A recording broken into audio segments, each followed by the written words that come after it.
Hi there. Welcome to episode 3 of the Rabe Creations podcast. My name's Nicole, and I'm coming to you from Calgary, Alberta, here in Canada, where I live with my husband Barry, my son Riley, and my lovely rescued Rottweiler named Grace. Now, this podcast does mainly deal with crochet. There's some sewing involved as well, some book recommending, and today, even some gardening. I have spring fever, and yeah, I can hardly wait to be able to get out there in the garden and do some planting. That being said, past couple of weeks have been very exciting. I've had some commissions come through I'll talk about in a moment. But, you know, first things first, boy, do I wish I'd been in Edinburgh. The podcasts that are coming out are just so exciting. To see a fiber community that's that large and that supportive is amazing to me. So hopefully one day I'll be able to make it there. Yeah, what a dream come true that would be. But that being said, I have been looking and sourcing some local yarn fairs that are coming up. Again, trying to support the local scene where I can. And there are 3 fairly large yarn fairs coming up that I can talk to you about. Of course, I need my book. There it is. So the first one is coming up in April, and it's called the Fiber Shindig. It will be held at the Hillhurst Sunnyside Centre here in Calgary, as I said, on April 21st. Unfortunately, of the 3 I'm going to talk about, that's the one I cannot go to. I have a prior commitment on that day, so unfortunately I'm going to miss out on that one, but hopefully in the next year, or if they do a fall fiber show like they did last year, I'll be able to attend that one. Then is going to be the Spring Fiber Festival held at the Crossroads Market again here in Calgary, and that's May 12th and 13th, so it's both Saturday and Sunday. I have booked that day, or at least one of those days, off of work, so I'll be able to attend at least one of those days. And then finally, there is the Prairie Fiber Festival, which is happening September the 8th, so a little ways out, and that's in Lacombe, Alberta, which is closer to Red Deer than I am, but that's okay. That's okay. Nothing like doing a little day trip. My sister and I will definitely be attending that one. The brother-in-law and the husband will come along and do their things while we do ours. So looking forward to those festivals as they occur in Calgary and the surrounding area. Not as big as EYF, but you know what? We got to start somewhere. So what am I wearing today? Today I am wearing a scarf that I created myself. I really didn't follow a pattern. I found the stitch pattern in a magazine, and for the life of me, I'm sorry, but I can't find that magazine. If I do ever find it, I will let you know, or if I find it before I post this, I will definitely put the magazine down in show notes. But it's got this really cute little bauble pattern, almost like a filet crochet, but with a little bauble in it. The fiber itself I got it at the Millerville Farmers Market from a provider, a fiber person called Redneck Goat Ranch. They do natural yarn, hand-dyed, and finished products. So this was a unwrapped skein. It is extremely toothy. It is very rustic and hand spun, but the colors are just stunning. The yellows and the pinks, little bit of reds and oranges. I just really, really love this colorway. It's an unnamed colorway. It didn't have a colorway name or a ball band or anything like that on it. And I do have one other skein of their fiber that I will be doing something with at some point.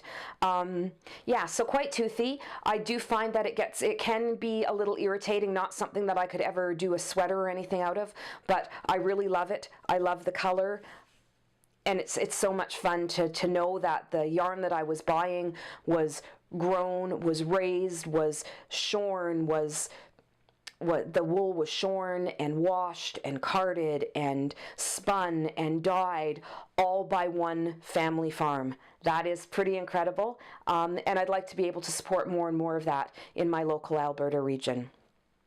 All right, I think that's just about it for introductions, so let's get on with the goodness, shall we?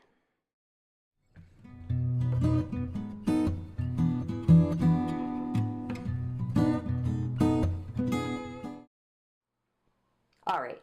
Before we move on to finished objects, I'd just like to give a shout out to my husband Barry, who purchased me a microphone. Yes, he is getting behind the podcast and has purchased the microphone for me.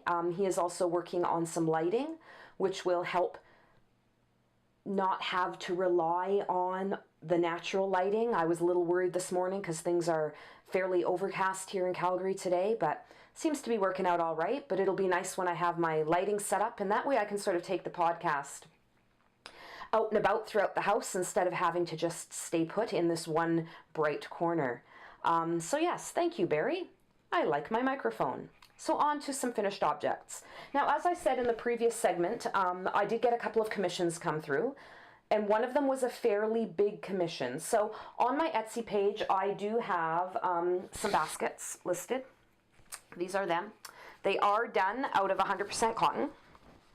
A very thick cotton. It was actually a super bulky cotton that I had found.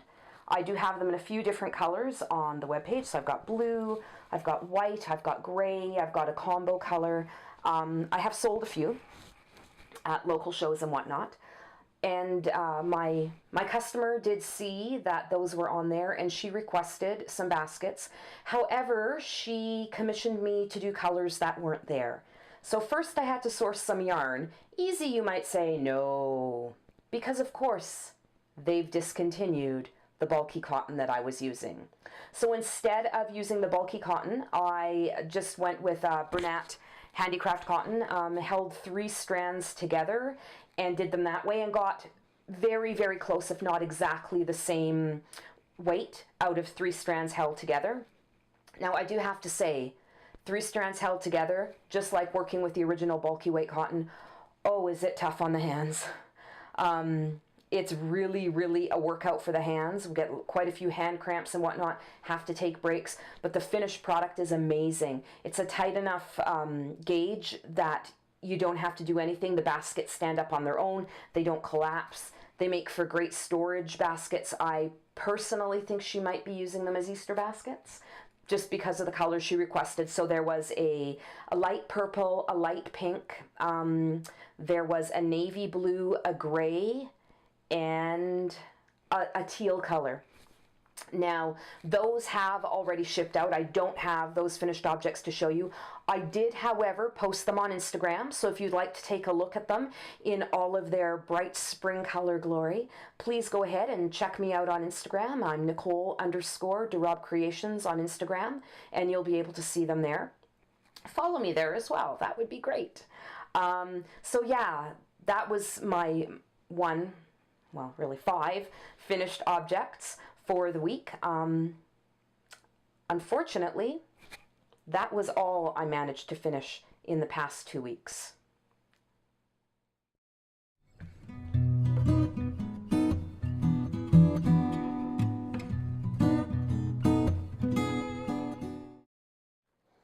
All right, so moving on to current projects, I do have quite a few things to show you in this segment. My commissions that did come through came through at the end of last week, beginning of this week. So I had been diligently working away on 2 of the projects that I showed you last podcast, fully expecting them to be finished objects for this podcast. And then the commissions came in and everything had to grind to a halt, of course, to get the commissions out. So one of the commissions is still a work in progress, and I also have 2 of the projects that I have been working on. So let us start with my beautiful Treasure Island shawl.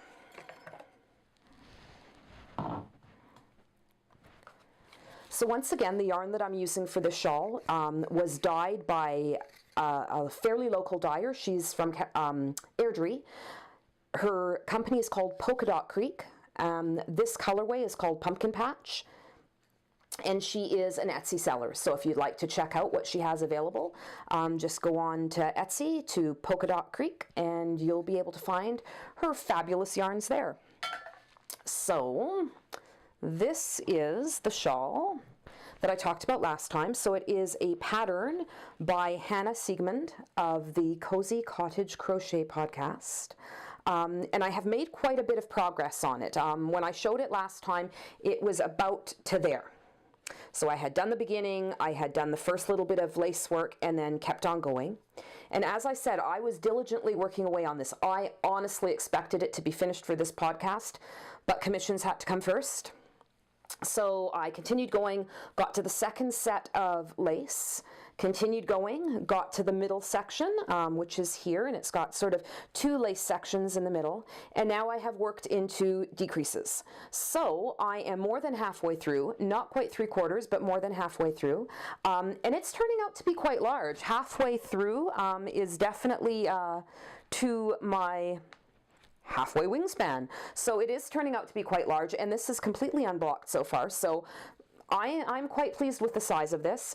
Now, Hannah did say in her podcast that she is a very tight crocheter, and that she felt that you would probably need more than 1 skein of yarn in fingerling to finish the shawl. I only have 1 skein of yarn, so I have a plan B ready and in effect. So with this wonderful, wonderful colorway, there are some green tones to it. So I've been thinking, and if it gets to the point where I'm running out at the very end, because I think if I do run out, it's going to be just for the very, very last little bit. I'm suspecting like maybe that much. And if that's the case, I have a mini ready to go that will match this amazingly well. It'll mean that one end of it is a solid green, but I think that's going to work out okay. In fact, I'm kind of looking forward to that. I think it'll be a really neat variant on the shawl itself. So, plan B, if I run out of yarn on the way. But I am really, really enjoying this pattern. As I said last time, it's quick to work up, it's easy. For the most part, it's fairly mindless, so you know it's one of those patterns that you can work on while you're watching TV or while you're having conversations. Great take-along knitting as well. And that has been living in this beautiful, beautiful glass tulip bowl that my oldest sister got for me for my birthday. This is a perfect size for when you're dealing with fingerling weight yarn and doing socks or even little shawls. It's got the nice little swoops in the petals of the flower of the bowl, so it really does work well as a yarn bowl. This has come in super, super handy. So next, I would like to talk about my garden, my tulip garden blanket that I showed you last time as well. I did make a fair amount of progress on this one. No progress made in sewing in the ends, of course, because that will be the last thing I do. But here it is, and as you can see, it has grown. I did put a stitch marker in from where I showed you last time, so it's grown by, you know, 1, 2, 3, 4 repeats of the tulip pattern, and it is almost done. I would say another 2, maybe 3 repeats, then a border, and then it's finished. So this one will definitely be done for the next podcast. I believe this one will be listed on my Etsy page by that point as well. So I'm really, really liking how this turned out. It just really does say spring to me. Yeah, really, really liking this one. And as I talked about last time, the yarn is a combination of yarns. I have Snuggly Wuggly yarn, as well as some Red Heart TLC baby yarn that I was unsure of the age of. So definitely a couple of different types of yarns working together quite nicely. The weight is slightly different between the Snuggly Wuggly and the TLC, but it seems to be working together quite nicely. So, one more work in progress that I'd like to share with you today, and it is living in my Harry Potter bag, and this is one of the commission pieces. So, I can show you what the finished object will look like, just a little bit larger. This is a teddy bear hooded poncho. This is the smallest size available, so about a 3 to 6 month size. It's done in a, I believe it's called, I can't remember the stitch. It's the one where you do a single crochet and then a double crochet and single crochet and double crochet, and then you do the opposite on the top. Oh, It'll come to me. If it comes to me, I'll share it with you. But it is worked completely in that, so it gives a nice solid fabric, which is fantastic for sweaters. It's hooded, of course, and has these cute little teddy bear ears on it. The pattern I actually picked up free at Michael's. So it was just one of their pattern cards. And the yarn is, believe it or not, mill ends. I believe from the texture of this, it is actually Karen Super Soft. I believe so. It is a fantastic, fantastic weight, and the texture is beautiful. It is 100% acrylic, so it's great for baby products that need to be washed over and over and over again. So here is the commission piece that I'm working on now. It is bigger. That is why it's a commission, because it needed to be larger for the customer's child. So far I have worked the front of the poncho, which is there. There's some decreases that are worked along the neckline, and then the back of the neckline. So the poncho itself is just worked as a large rectangle, and then the hood is attached afterwards, and then it has buttons as the side. They are permanent buttons. It's not something that is buttoned and unbuttoned, and the child's arms would just come out of the very top. It's a really cute pattern. It works up fairly quickly, and as I said, it is a nice solid type fabric, so little fingers can't get stuck through the fabric, which is always nice. Yeah, so that will probably not be able to show you, once again, the finished object, because it will be mailed out in between podcasts. But really pleased with how this is working out. And I'm actually considering using this stitch to design a sweater for my son. Yeah, because it is solid enough that I think it would be a really great sweater for adults as well. It's nice and solid. It doesn't have the gaps in it that often we run into with crochet. Because, you know, I have really decided that my mission is to prove that crochet, which, let's face it, is a lesser known, perhaps lesser embarked on craft than knitting. People automatically assume that crochet is great for sort of the home decor pieces and that sort of thing, doilies, but it's not often associated with sweaters and garments and that sort of thing. And there's been such amazing designers and amazing work that's been done to break down that barrier. I think there is a place for crochet in garments.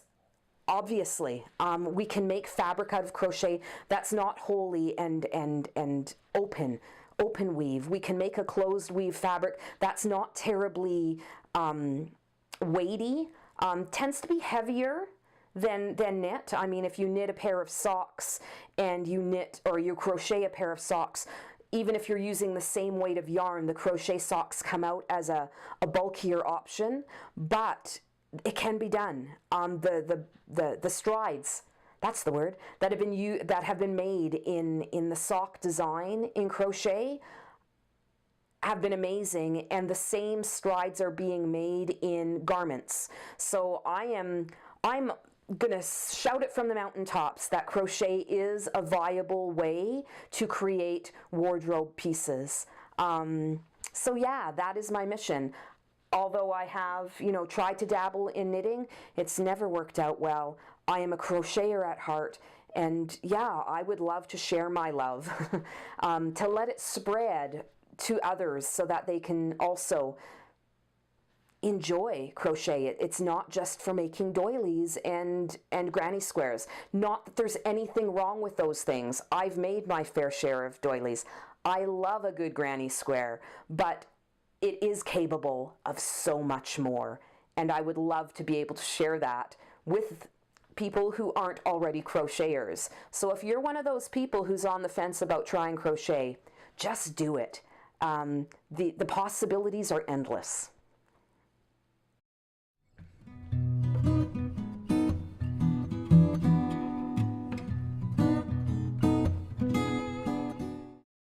All right, now, before we move on to a couple of acquisitions that I have done, yes, I have added things once again, I just want to talk to you a little bit about the sewing project that I had outlined in my last podcast, that I was determined that I was going to get done because I had 3 days off, and then my commissions hit. So sadly, I need to admit that there has been absolutely no progress made on my newest sewing project.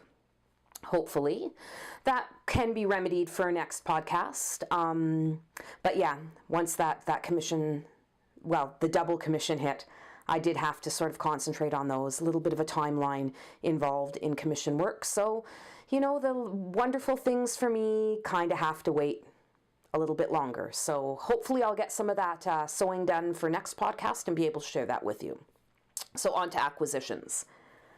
Starting with some yarny goodness. Again, Polka Dot Creek. I have placed another order from Polka Dot Creek. So the same dyer who did the pumpkin patch that I'm doing my Treasure Island shawl out of. She had a couple of colorways that she listed in her shop that were actually on sale because I believe the base is no longer being carried, so she can't get it from her fiber provider anymore. Therefore, she's clearing out the last of her stock. So the first one I'm going to share with you is this beautiful, beautiful spring colorway. I don't know if she intended it to be a spring colorway, but it certainly looks like a spring colorway to me. So again, by Polka Dot Creek, the base is called her Sparkle Sock Base, but as I said, I believe this base is being discontinued, therefore she was clearing out the last of her stock. And again, Shelley from Airdrie, Alberta, polkadotcreek.etsy.com if you'd like to check her out. And this colorway is called Sprite. So it's got some yellows, greens, blues, and sparkle. It does have stellina in there. So it is a 70% superwash merino, 20% nylon, and 5% stellina. There are 463 yards to 100 grams, so a fair size and a fair amount of length to that. I just absolutely love the colors in this. Again, bright, fresh, beautiful for spring and summer. Really, really liking these. And in the same purchase, I also got this beautiful color. So same base of the sparkle sock, same makeup, so the 70% superwash merino, the 20% nylon, and the 5% stellina. This colorway is sky blue, and it is a beautiful tonal blue with some great sparkle to it. One of the things that I really find myself attracted to when it comes to yarn are the variegated yarns, the sparkle, or not the sparkle, the variegated yarns, yeah, that kind of colorway, the ones that are, oh, I don't even know how to describe it. Let's put it this way, not tonals. I tend to avoid self-striping because it often doesn't work well with crochet. It's designed for knit. I would love to know if anybody knows of dyers who are specifically doing self-striping that will work with crochet. Please let me know. Send me a message. I would love to connect with some of those dyers. But so far, my foray into self-striping has not gone extremely well. So I do avoid self-striping, but I've recognized that some more solids and tonals may definitely be a welcomed addition to my fingerling stash. I also have a couple of sweaters that I've been looking at. One is a fingerling weight sweater and the other is a DK weight sweater. So I'm going to need sweater quantities, and I'm thinking again that more of a solid or tonal yarn is going to be a better option than the heavily variegated or stripes. Just for consistency. I know it would mean alternating skeins and that sort of thing, but I do think that I will have more solids and tonals in my stash very quickly. So yeah, I'm very pleased with this color. So, so pretty. Now my other acquisition has nothing to do with crochet, has nothing to do with sewing, has nothing to do with reading. So those things that I've said my podcast is about Has nothing to do with any of those things. What it does have to do with is gardening. I have spring fever. Now, the weather has changed here in Calgary. We are finally seeing spring melt happen, which means we also see freezing happening every night, and the sidewalks are treacherous. I haven't been able to get into my garage in the back alley for a week now because the ruts in the ice are over a foot deep, so my poor little car just can't get through them. But that being said, it is beginning to melt. We've had daylight savings, so the sun is staying out longer, our days are getting longer. The feel of the sun is so much warmer than it was even a month ago, so I definitely feel spring on the way. So I have to start buying flowers.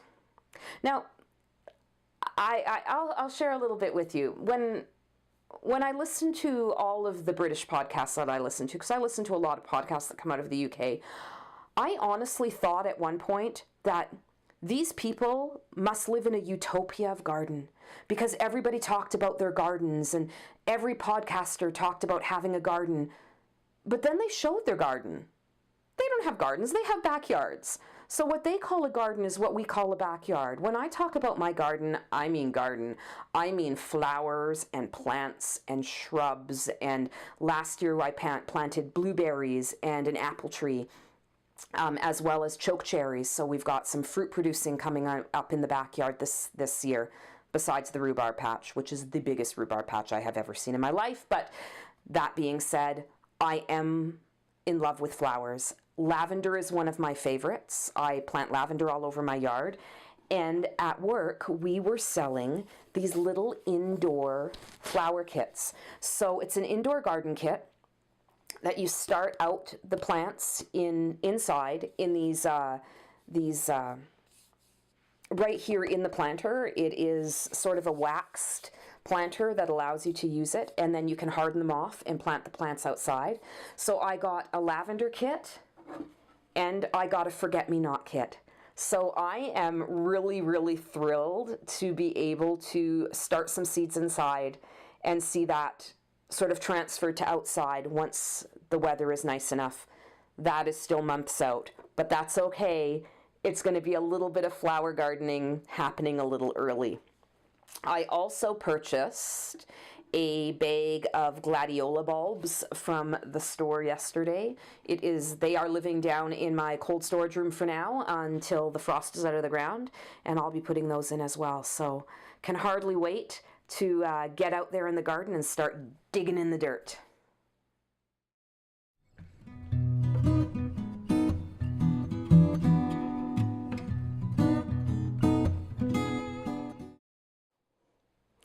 So here we are nearing the end of episode 3 of the Rabe Creations podcast. And my final segment is going to be From the Bookshelves.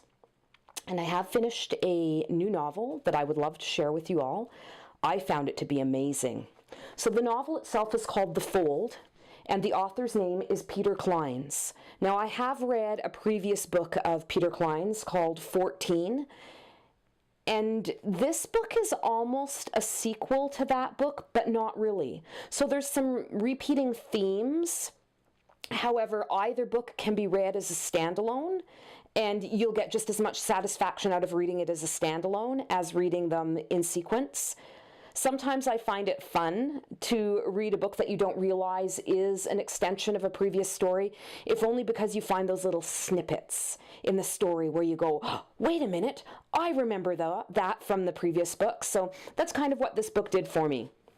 So this book deals with not time travel, but teleportation, and the inherent dangers that come with teleportation. Teleportation and time travel are two of those things that, you know, if we look at the fictional accounts that authors are coming up with, perhaps we should just not pursue these as a scientific endeavor, because I have yet to read a story where this works out well for anybody. And it does not work out well for the characters in The Fold. The The style of the book is fun. It's a fast read. It's entertaining. There's lots of great humor and pop culture references in the book, so it's fun to read along. Peter Clines does tend to get a little Lovecraftian with his monsters, so there is the monster element and that real Lovecraft feel towards the latter half of the book, actually probably the latter third of the book, which is similar to the setup of 14 as well. So I would definitely recommend both books, but because I've just recently read this one, yeah, it was fantastic. Great characters, fun to read, a little bit thought-provoking when it comes to the whole, just because we can, does that mean we should, of scientific endeavors. So a little bit thought-provoking, a whole lot of fun. So that was The Fold by Peter Clines. Give it a read. And that brings us to the end. Thank you to everybody who has stuck through it to this point. Thank you to everybody who has returned as a return viewer. And if this is your first time watching my podcast, I'm glad you spent some time with me. As I said, I am on Etsy. I do have an Etsy shop, so feel free to check out what I'm doing there. I'm on Instagram as Nicole_Rabe Creations. And I'm on Ravelry as well as Rabe Creations. So if you'd like to reach out in any of those forums, please feel free. I would love a couple of thumbs up. I have 8 subscribers now, so I'm all excited. I have 8 subscribers. But if you've liked what you've seen so far, please hit the subscribe button. Hitting the subscribe button and the like button allows the videos to come up in other feeds, so other people may get exposed to the podcast as well, sort of growing my watchership. Is that a word? I know readership is a word. Perhaps watchership is a word as well. All right, that's all I've got for you. Again, thank you for spending some time with me, and I'll see you in 2 weeks. Bye.